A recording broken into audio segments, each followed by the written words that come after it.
Welcome है आप सभी का IAS पॉइंट के यूट्यूब चैनल में। जैसा कि आप सभी जानते हैं, हमारा जो सेक्शन है वो आपका इंपॉर्टेंट क्वेश्चंस का रहता है, जिसमें हम डेली 10 क्वेश्चंस को डिटेल के साथ देखते हैं। क्वेश्चन की शुरुआत करने से पहले मैं आपको बता दूं, जैसा कि आप सभी जानते हैं, यूपीएसआई महासंग्राम 2021 नोट्स यूपीएसआई के सिलेबस पर आधारित है। यह नोट्स मात्र आपको 149 में दिया जा रहा है। सिलेबस में जितने भी टॉपिक है सभी कवर किए गए हैं। लगभग 250 PDF है, जो कि आपकी टॉपिक टू टॉपिक रहेगी, जैसे सामान्य हिंदी, मूल विधि, सामान्य अध्ययन यानी कि संपूर्ण GS, उत्तर प्रदेश विशेष, गणित और तर्क परीक्षण, कंप्यूटर और प्रमुख संस्था जैसे जो कई महत्वपूर्ण टॉपिक है सभी कवर किए गए हैं। नोट्स प्राप्त करने के लिए आप व्हाट्सएप पर इस नंबर पर मैसेज कर सकते हैं और अधिक से जानकारी प्राप्त करने के लिए आप इसी नंबर पर कॉल भी कर सकते हैं। चलिए चलते हैं हमारे क्वेश्चंस की ओर। क्वेश्चन पहला है, सर्वप्रथम इंडिया शब्द का प्रयोग भारत के लिए किस भाषा में किया गया? क्या कहा है, जो इंडिया शब्द है इसका जो प्रयोग है भारत के लिए किस भाषा में किया गया? ऑप्शन है आपके पास उर्दू, ग्रीक, फारसी या फिर अरबी। आपको बता दें कि सर्वप्रथम जब इंडिया शब्द का प्रयोग हुआ था वह आपका सही जवाब है ऑप्शन नंबर बी, यानी कि ग्रीक भाषा में दिया गया था। क्या? इंडिया शब्द का। ठीक है, किसके लिए? भारत के लिए। आइए देखते हैं। ग्रीक लोगों ने अनेक भारतीय नदियों के, राजाओं के और शहरों के नाम जो है अपनी भाषा में मतलब बहुत अजीब रखे हुए थे। जैसे पाटलिपुत्र को उन्होंने क्या कहा था? पालीबोथरा। मथुरा को वह मेटोरा और बल्क को वह बॉक्टेरिया। इस बीच उन्होंने सिंधु को इंडम नाम दिया और झेलम नदी को क्या कहा था? हाइड्रप्स। ठीक है, आपको ये चीज़ याद रखना है कि भारत के लिए जो इंडिया शब्द है वह कौन सी भाषा में है, तो वह ग्रीक भाषा में है। अगले क्वेश्चन की ओर चलते हैं। भारत की मुख्य भूमि की दक्षिणी सीमा है। ऑप्शन आपके पास 6 डिग्री 4 उत्तरी अक्षांश, 7 डिग्री 4 उत्तरी अक्षांश, 8 डिग्री 4 उत्तरी अक्षांश या फिर 6 डिग्री 8 उत्तरी अक्षांश। ठीक है, क्या पूछा गया है? जो भारत की जो मुख्य भूमि है उसकी दक्षिणी सीमा, भूमि की दक्षिणी सीमा पूछी गई है, तो वह कितनी है? 8.4 उत्तरी अक्षांश है। क्या है? उत्तरी भूमि। ठीक है, चलिए अगले क्वेश्चन की ओर चलते हैं। भारत में निम्नलिखित में से किस राज्य की तट रेखा सबसे लंबी है? ऑप्शन है आपके पास महाराष्ट्र, केरल, गुजरात या फिर पश्चिम बंगाल। ठीक है, क्या पूछा गया है कि जो ऐसा भारत में जो कौन सा राज्य है जिसकी जो तट रेखा है कि वह क्या है? सबसे लंबी है।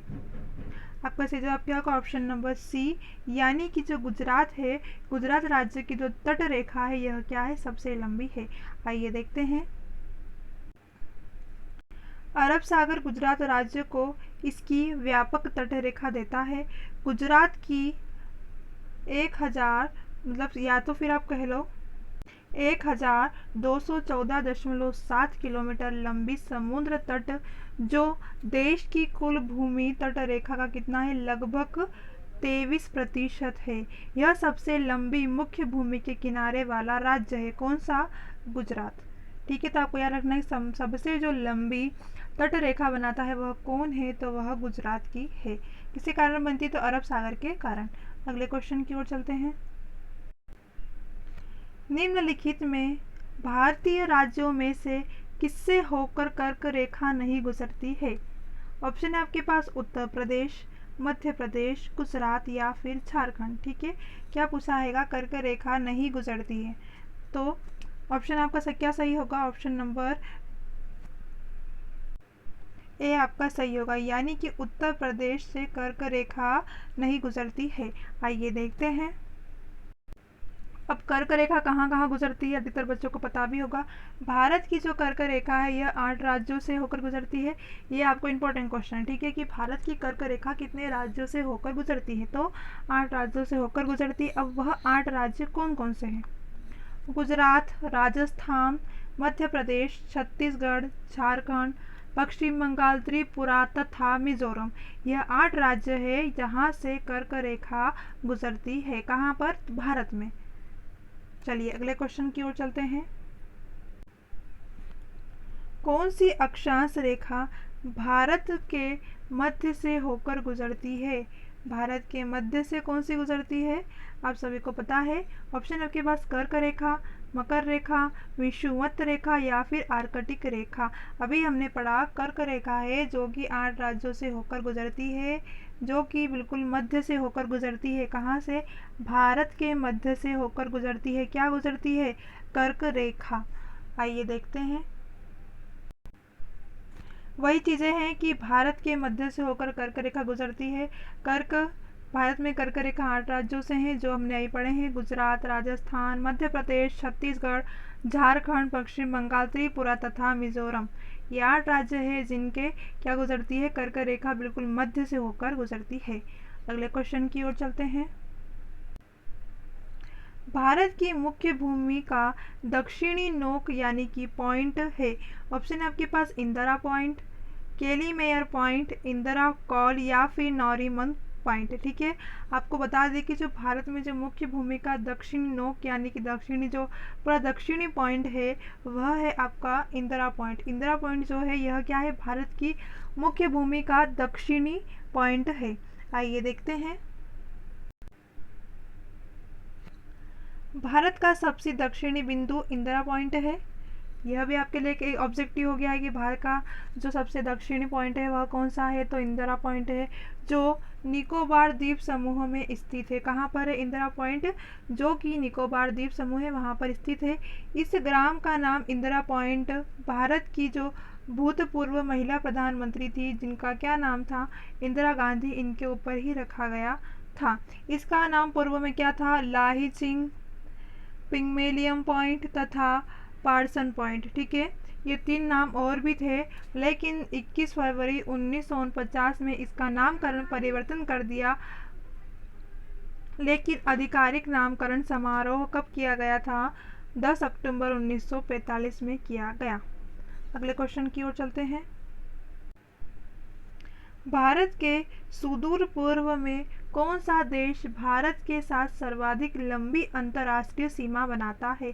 भारत के साथ सबसे लंबी अंतर्राष्ट्रीय सीमा कौन सा देश बनाता है? ऑप्शन है आपके पास चीन, म्यांमार, थाईलैंड या फिर वियतनाम। आपको बता दें कि जो अंतर्राष्ट्रीय सीमा बनाता है सबसे अत्यधिक लंबी भारत के साथ वह है आपका ऑप्शन नंबर बी यानी कि म्यांमार। म्यांमार ही एक वह है जो कि भारत के साथ सर्वाधिक लंबी अंतर्राष्ट्रीय सीमा बनाता है। आइए देखते हैं। भारत के सुदूर उत्तरी पूर्वी कोने पर उत्तरी पूर्वी जो त्रिसंधि है जहाँ पर क्या है? जहाँ पर भारत, चीन तथा म्यांमार 3 सीमाएं आपस में मिलती है। जो सुदूर उत्तरी पूर्वी है इसके कोने पर भारत, चीन और म्यांमार ये तीनों सीमाएं मिलती है और म्यांमार के साथ सुदूर पूर्व में सर्वाधिक लंबी अंतर्राष्ट्रीय सीमा बनाता है। 8वां क्वेश्चन है, निम्नलिखित में से किस भारतीय राज्य की समुद्र तटीय सीमा सबसे छोटी है? अब क्या पूछा गया है? सबसे छोटी सीमा। ऑप्शन है आपके पास गोवा, केरल, उड़ीसा या फिर पश्चिम बंगाल। आपको बता दें कि जो जिस राज्य की समुद्र तटीय सीमा सबसे छोटी है वह कौन सा है? तो वह है गोवा। गोवा राज्य की जो समुद्री सीमा है यह क्या है? सबसे छोटी है। ये क्या आप सभी जानते हैं गोवा सबसे छोटा राज्य है? आइए देखते हैं। गुजरात सबसे अधिक समुद्र तटीय सीमा वाला राज्य है जैसा कि हमने पहले या सेकंड क्वेश्चन में ही पढ़ लिया था। जबकि जो गोवा है वह क्या है? वह सबसे छोटी सीमा बनाता है। सबसे बड़ी सीमा कौन बनाता है? गुजरात। और सबसे जो छोटी है वह कौन बनाता है? तो वह गोवा बनाता है। ठीक है, आपको याद रखना है। अगले क्वेश्चन की ओर चलते हैं। भारत का कौन सा भू आकृतिक विभाग प्राचीनतम है? क्या पूछा गया? जो भू आकृति विभाग है वह कब से पुराना कौन सा है? ऑप्शन है आपके पास उत्तरी पर्वतीय प्रदेश, गंगा ब्रह्मपुत्र का मैदान, प्रायद्वीपीय पठार या फिर समुद्र तटीय मैदान। ठीक है, जो भू आकृति वाला विभाग का जो प्राचीनतम है वह कौन सा है? तो वह है आपका प्रायद्वीपीय पठार। प्रायद्वीपीय जो पठार है यह क्या है? यह भू आकृतिक विभाग का क्या है? सबसे प्राचीनतम है। किसका? भारत का। आइए देखते हैं। प्रायद्वीपीय पठार प्राचीनतम भूभाग का हिस्सा है। यह क्रिस्टलीय आग्नेय रूपांतरित शैली से इसका निर्माण हुआ था। ठीक है, अगले क्वेश्चन की ओर चलते हैं। दीव स्थित है, ऑप्शन है आपके पास कच्छ की खाड़ी में, खंबात की खाड़ी में, मन्नार की खाड़ी में या फिर बंगाल की खाड़ी में। आपको याद रखना है कि जो दीव है यह खंबात की खाड़ी में स्थित है। दमनदीव आपने नाम सुना होगा, तो कहाँ पर स्थित है, तो यह खंबात की खाड़ी में स्थित है। आइए देखते हैं। खंबात की खाड़ी दमन और दीव के समीप मुहाने पर 190 किलोमीटर चौड़ी है, लेकिन तेजी से 24 किलोमीटर तक क्या है, सक्रिय हो जाती है। ठीक है, यह खाड़ी साबरमती, माही, नर्मदा और ताप्ती सहित कई नदियों को अपने में समाहित करती है। ठीक है, याद रखना है कि जो साबरमती, माही, नर्मदा और ताप्ती है, ये नदियाँ क्या होती है, इसी खंबात की खाड़ी में जाकर गिर जाती है। आज के क्वेश्चन यहीं पर खत्म होते हैं। अगर आप नोट से प्राप्त करना चाहते हैं तो ये आपको नीचे डिस्क्रिप्शन में आपको नंबर दिख रहा है, आप उसी में कॉल कर सकते हैं। और अगर किसी क्वेश्चन में कोई भी डिफ़िकल्टी आई हो तो आप हमसे कमेंट सेक्शन में ज़रूर पूछ सकते हैं। चलिए मिलते हैं हमारी अगली क्लास में, तब तक के लिए आप सभी को बेस्ट ऑफ लक।